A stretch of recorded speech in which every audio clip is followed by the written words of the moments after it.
Those are your hands? It was an unforgettable fantasy from one of Hollywood's most imaginative directors. It was a daring movie breakthrough for a TV heartthrob out to shatter his image. The character just had this profound, effect on me. Hold me. I can't. And it offered a movie swan song for a silver screen legend. I have a present for you. A cutting-edge filmmaker, a struggling star in the making, and a real-life Hollywood love affair.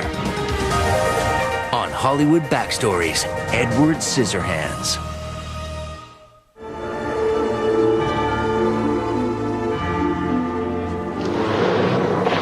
Hello? Avon calling. Why are you hiding back there? You don't have to hide from me. I'm Peg Boggs. I'm your local Avon representative, and I'm as harmless as cherry pie. I can see that I've disturbed you. How stupid of me. I'll just be going now.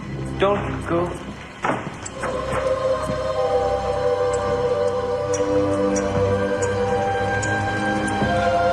What happened to you? Released in 1990, Edward Scissorhands told the fantastic and touching tale of a kindly inventor's unfinished creation. A boy with scissors for hands who longs for acceptance from the hostile world around him. What's your name? Edward? I think you should just come home with me. The character is an outsider and is very different and feels very different from everyone else, but yearns to be understood. And I think that's the beauty of Edward Scissorhands. Edward Scissorhands was the most personal film to date for director Tim Burton, a former Disney animator who based the character on his own teenage longings. It first started out of just those very simple teenage impulses of the feeling of wanting to touch and wanting to communicate but not being able to. As a teen in the early 1970s, Tim Burton was both fascinated and repelled by the cookie-cutter world of suburbia that surrounded him. Tim grew up in Burbank, and that kind of homogeneity, the consistency of the houses looking the same, the weirdness of, going into your friend's house and it's the same house as your house. It's so formative for Tim. He was the loner. He wore braces till he was, I think, 17, and he was like the odd man out. But he enjoyed it because he observed. When he wasn't at the movies, enjoying the elegant villainy of his idol Vincent Price, Tim expressed himself through drawing. And among his sketches was the picture of a boy who summed up Tim's own sense of being different. In the years that followed, Burton used his imaginative gifts to launch himself as a filmmaker. And in 1986, he was introduced to a writer named Caroline Thompson, who shared his quirky sensibility.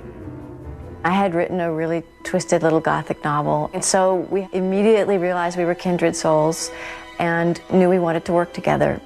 Tim said, well, there is this drawing that I made in high school, and it's of this guy who's got scissors instead of hands. It was like the angels opened up. It was the stupidest image I had ever heard in my life, and it was the most brilliant image I had ever heard in my life. It was brilliant because it so clearly expressed how people feel. Without even seeing the drawing, Thompson excitedly began work on a first draft, which drew from her own similar experiences in suburbia. The movie started out as a musical in our minds. I wrote some hilarious lyrics. One of the favorite song was, I Can't Handle It. We were afraid that this sort of slight edge of surreality that we wanted to play with wouldn't be acceptable to people, and that if you did a musical, you could do anything. But when Tim read the first draft, he just immediately felt that it was going to work on its own. By the time Thompson and Burton signed off on the script, Tim had agreed to make what was destined to be a mega-budget blockbuster, Batman. But for Burton, no project was more personal than Edward Scissorhands. And in 1989, thanks to the success of Batman, he and producer Denise Denovi secured one of the most extraordinary studio deals of the day. We would develop the script, and if they liked it, fine. If they didn't, fine. But we weren't going to go through the development process, making a film by committee. I would turn the script in, and 1 week later, the studio had to say yes or no, and that was that. In 1989, 20th Century Fox gave Burton and his team a green light and a budget of $20 million, even though the script was defiantly different from any other. The director knew that Edward Scissorhands' success depended on the actor who would play the title role. Tom Cruise sniffed around it for a long time and was really into it, but got hung up on how does he go to the bathroom. Well, I didn't want to go there. Bill Hurt wanted to do it really badly. And Robert Downey Jr. I do remember, and actually I thought was a terrific idea. But there was another candidate, Johnny Depp, the real-life boyfriend of Edward Scissorhands' leading lady, Winona Ryder. By 1989, the 26-year-old actor had achieved stardom on the TV teen hit 21 Jump Street. But Depp's heartthrob looks were deeply at odds with his sensitive and quirky personality. The general public had been sold an image, which was a character that I played on television, and not anything like what that character was. When Depp read Edward Scissorhands, he bonded instantly with the character, who was also totally misunderstood due to his appearance. I'll never forget it. He walked in, he's very shy, and he kind of was looking around for us, and I just saw these eyes looking around, these big, gentle, doe eyes, and Tim and I just looked at each other like, that's him, you know? That's my family. Come along, dear, and I'll show you the rest of the house. Burton had found his movie alter ego. He had also scored a shrewd casting coup, pairing two real-life lovers in their first film together. Winona was just 18. This was kind of really her first big romance, and it made it a more special experience for everybody, I think, because they were really falling in love. We were both nervous before we started, but it's been going really well, and I think it's one of the best experiences I've ever had. It's exciting and scary, but that only makes you want to do a better job.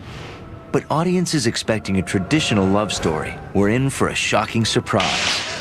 Like the character himself, Edward Scissorhands the movie was about to step out into a strange and sometimes dangerous new world. See, I was hoping for something big and kind of bouffant, kind of like mine. Now, don't you worry, Kisses, you're going to be just fine, honey. You're going to be so pretty. Yes, you are. Oh.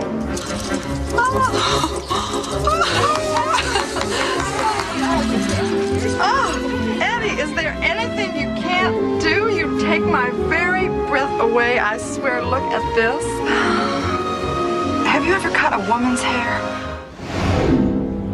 On March 26, 1990, director Tim Burton assembled his cast of rising stars and award-winning veterans like Alan Arkin and Diane Wiest for the first day of filming on Edward Scissorhands. It came after an intensive search for the perfect locale to film the story. Ultimately, Burton found his fantasy suburbia in a newly built community near Tampa, Florida. About half the houses hadn't been sold yet. It was like having our own little back lot to shoot in. Well, one thing in the movie that was inspired by shooting in Florida was the waterbed. When Tim went on a location scout, every house he went to had a waterbed.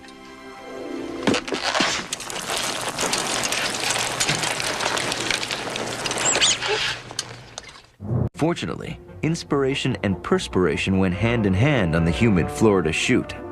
Johnny was a saint making that movie because wearing that suit in the heat in Florida, the suit was really skin tight. We put a kind of a cooling element underneath, but it didn't really work, and the hands are heavy. More difficult for Depp was the actor's ongoing struggle to bring humanity to a character that began as a two-dimensional drawing.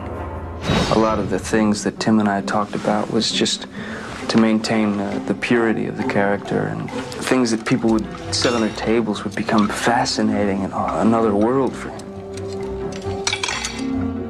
I knew that early on it would rely on gestures and expressions. And Charlie Chaplin, I watched a lot of Charlie Chaplin movies. The way he walked, I thought, said so much about the character. The first day of shooting, we reshot. We hadn't quite found the voice yet and the character. One helpful insight to the role came from writer Caroline Thompson.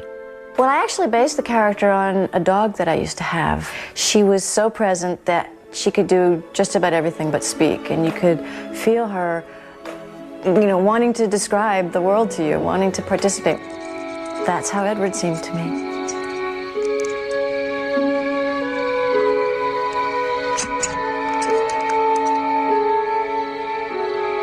I kept thinking of a dog. I kept thinking of that unconditional love, and the way that if you scold a dog, he cowers to the corner.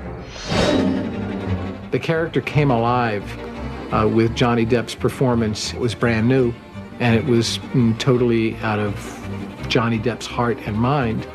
You sit back and you went, well, yeah, of course, that's him.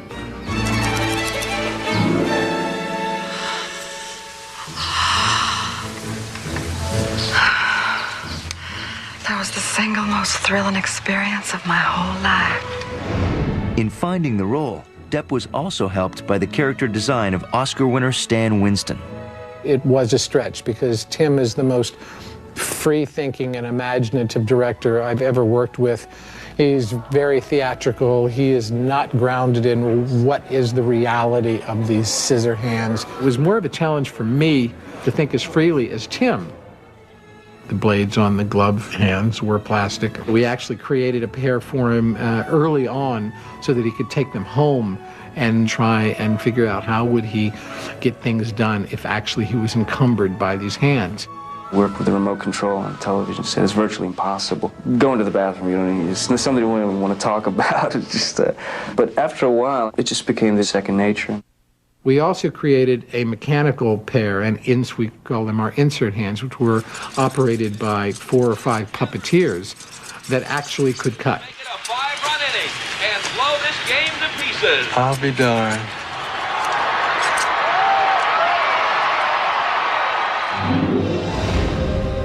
For Tim Burton, the most fulfilling aspect of Edward Scissorhands was the chance to work with the man who had been his lifelong hero, Vincent Price.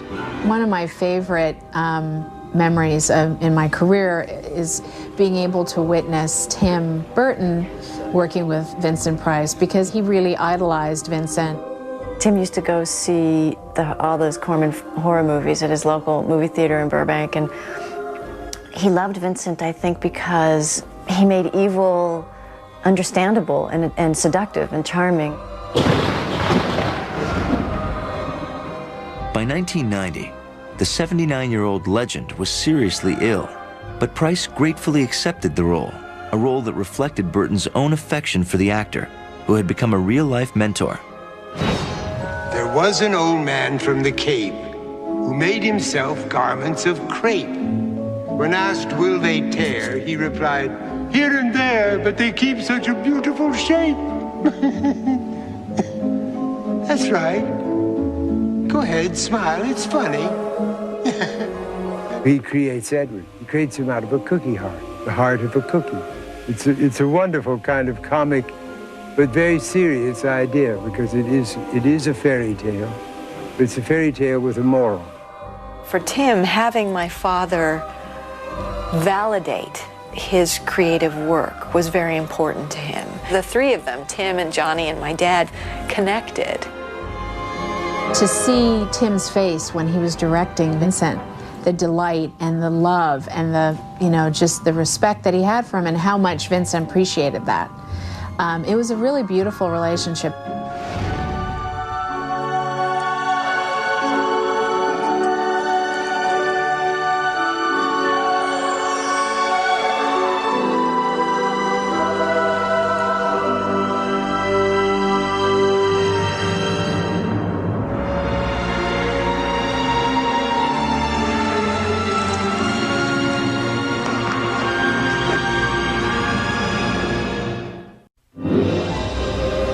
On July 20th, 1990, after 4 months of filming, Edward Scissorhands was ready for its crowning touch, a music score by Burton's favorite film composer, Danny Elfman.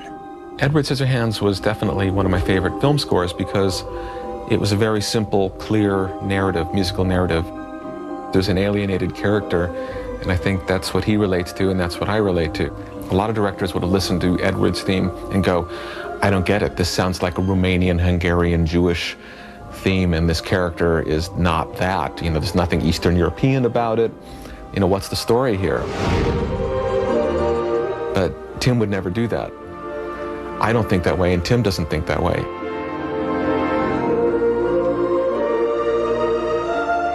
When I finished Edward, I actually didn't think I'd done a very good job. I thought I'd kind of failed Tim, and in the end, it ended up being my most imitated piece. I've heard it used in 7, 8 major motion pictures and God knows how many commercials. But in 1990, as Edward's release date approached, the movie's fate was anything but certain.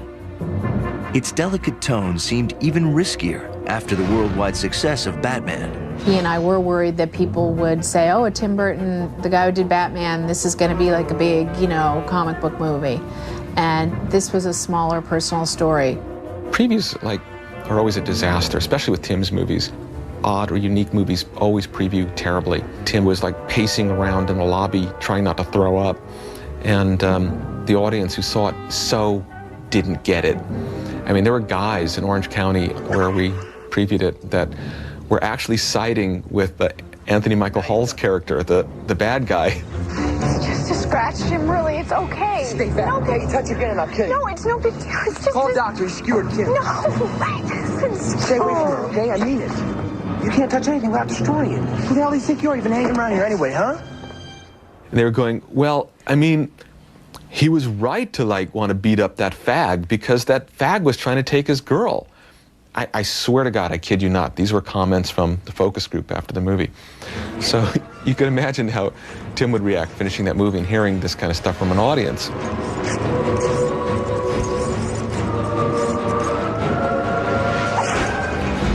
It was a tricky film to market because from the visual you could think it was a horror movie or a scary character.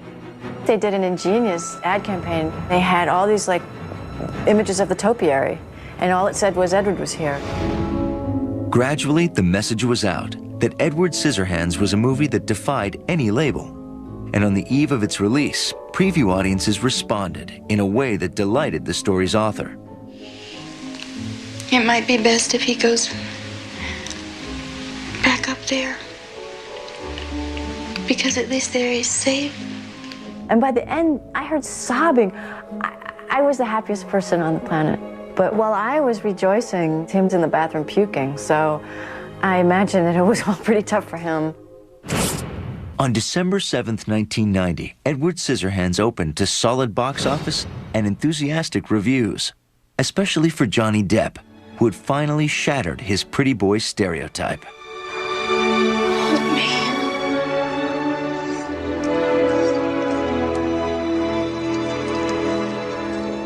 I can't.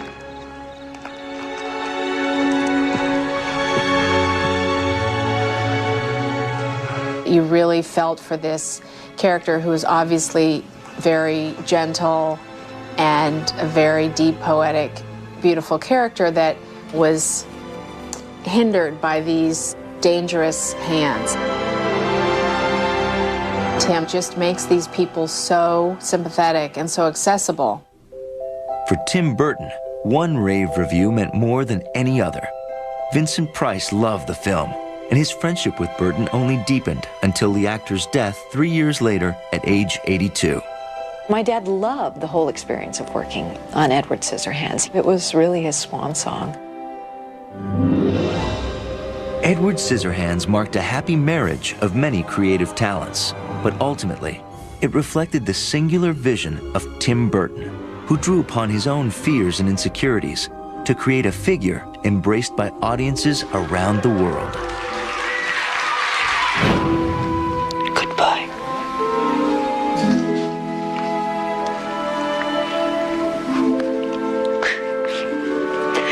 I love you.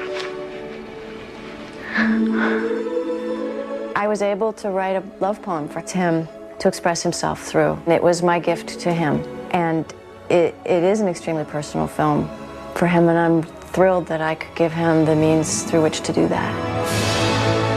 It truly represents Tim Burton's vision and not mine. There is a seamless film with characters and settings and stories that is completely 100% Tim Burton. Edward Scissorhands is, to me, Tim at his essence, because there's the gothic horror, there's this sort of bizarre sense of humor, but there's an underlying gentleness to it, which I think is wonderful. Everybody at one point or another feels like Edward Scissorhands. They feel misunderstood, they feel excluded. Edward's yearning to be accepted and his ultimate acceptance of himself, those things are going to be felt by people forever.